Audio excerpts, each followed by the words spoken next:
Hey everybody, Nobuddy here, and let me be the the only person to welcome you. It's my channel. Hey everybody, Nobuddy here, and welcome to the inaugural running of my very first episode of my news segment, News Nobody Wants to Talk About, where we take all of the stuff that we had learned in the last week and we roll it into a nice little ball for you to digest. I hope you enjoy because it's my first one. On this episode, including stuff that we had learned about the GameStop Reddit stock market shenanigans in an interview that I had taken with some really awesome people. But first, we're going to talk about some other topics that I found interesting. Some really interesting news out of Disney I just found out.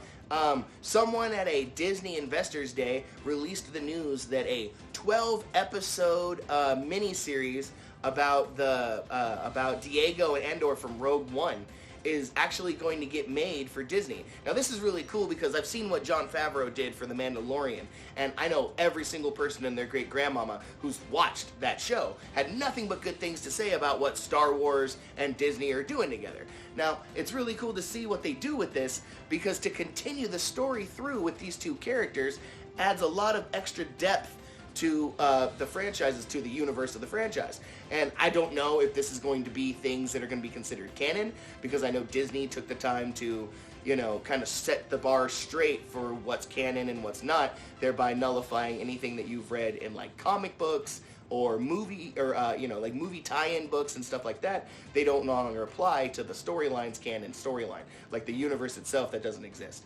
So like, it's gonna be really cool to see how they advance the story now, and add what they're gonna add to one of my most favorite franchises of all time. Now, Sims 5 has been in that like production limbo news, like, I don't know, bubble for the last like couple of months. As we found out about it, got really excited, and then got left in the dark by EA, which is pretty much the basis, like the MO of like these game developers, where they're just like, super awesome secret, and then they just leave you hanging as you just like kind of snarl and foam at the mouth waiting for more and more. But in the latest update in January, we got a really amazing DLC in the form of the Paranormal DLC. Now, the Paranormal DLC has a bunch of little extra bits and goodies and stuff for everybody to enjoy, including new emotions, fear and terrified, which are going to actually disrupt your Sims' regular day-to-day activities, forcing you to do things that calm them down and relieve their stress.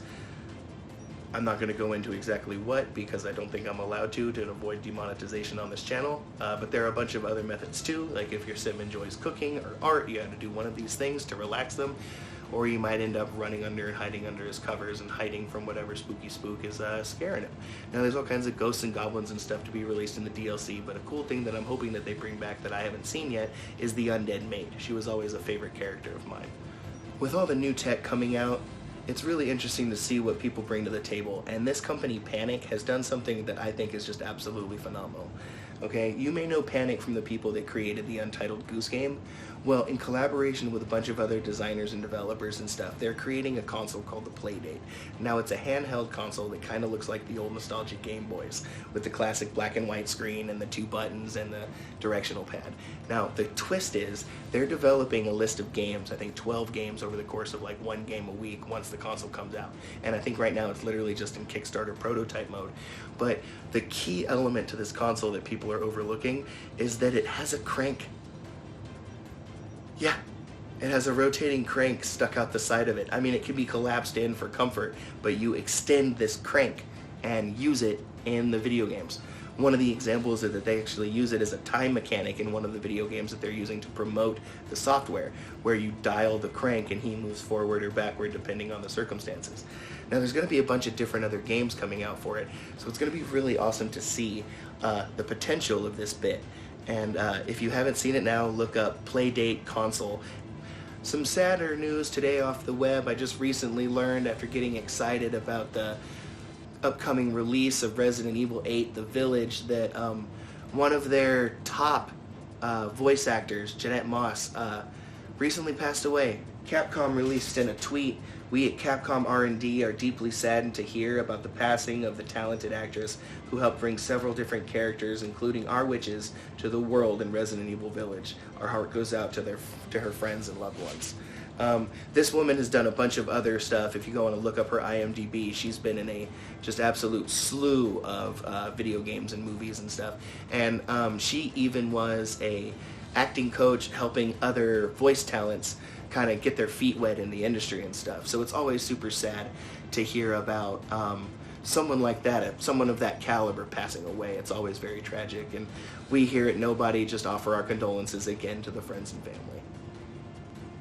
Before we get to our last story, if you guys have stuck through long enough for here, you might as well stick through longer by sharing, and subscribing to the channel.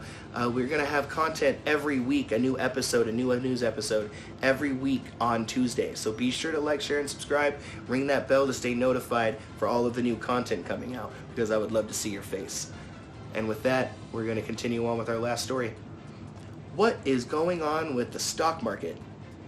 Why is GameStop involved? Who is this guy from Reddit? All of this stuff literally doesn't make any sense to me, because if you look up layman in the dictionary, there's a picture of this. It's me. I'm the layman. I'm not exactly the most savvy when it comes to certain things, and when I found out about the stock market thing going on with GameStop and Reddit, I didn't even know how to respond.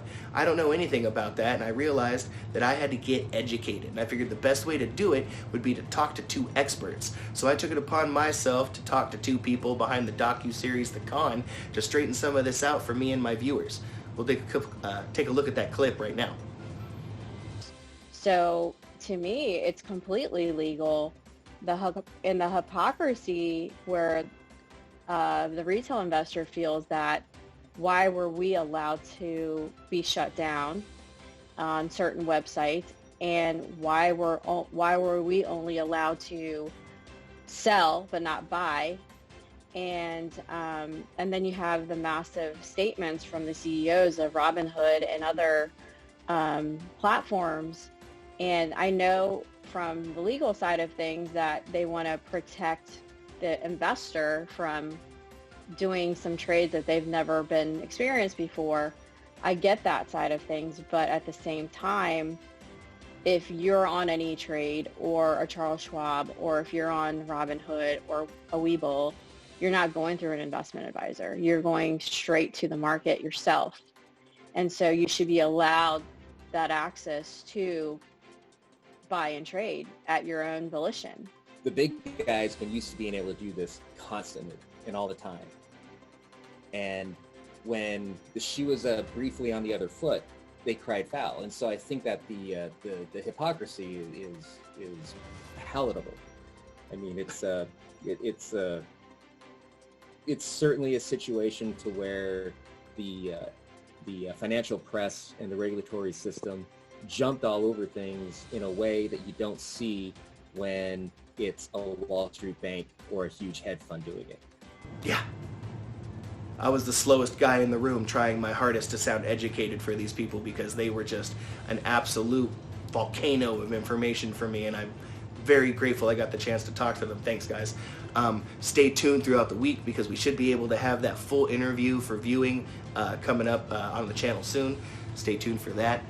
That was our first News Nobody Wants to Talk About. I hope you guys stay tuned to the end. It really meant a lot to me for you guys sticking around. I thank you for everybody who subscribed and who watches our content. Be sure to tune in next Tuesday when we have another episode. We're always going to have a new episode of News Nobody Wants to Talk About. There should always be more interesting content coming out every week. So like I said, be sure to share, and subscribe, and ring that notification bell. Blah, blah, blah, YouTube jargon. Otherwise, my name is Nobody. I love your face, and I will see you next time.